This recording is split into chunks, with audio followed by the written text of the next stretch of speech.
भारतीय संरक्षण विभाग आणि भारतीय सैन्य दलाच्या वतीनं ज्येष्ठ समाजसेवक अण्णा हजारे यांच्या देशसेवेचा गौरवाच्या अनुषंगाने जे आहे त्यांना एक रणगाडा जो आहे राळेगणसिद्धीला हा भेट म्हणून देण्यात आलेला आहे।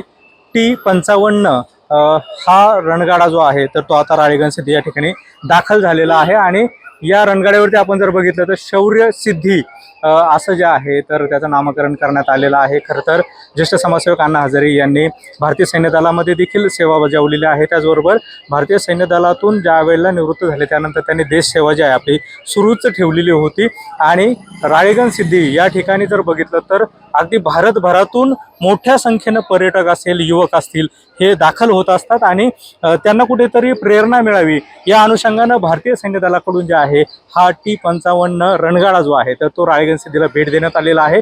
थोड्याच वेळात हा रणगाडा जो आहे तर तो ज्येष्ठ समाजसेवक अण्णा हजारे यांच्या उपस्थितीमध्ये राळेगणसिद्धी या ठिकाणी बसवण्यात येणार आहे। एकूणच युवकांना प्रेरणा देण्यासाठी हा रणगाडा जो आहे तो महत्त्वपूर्ण ठरणार आहे। कॅमेरा पर्सन गिरीशसह सुनील बोंगळे, एबीपी माझा, राळेगणसिद्धी, अहिल्यानगर। एबीपी माझा, उघडा डोळे बघा नीट।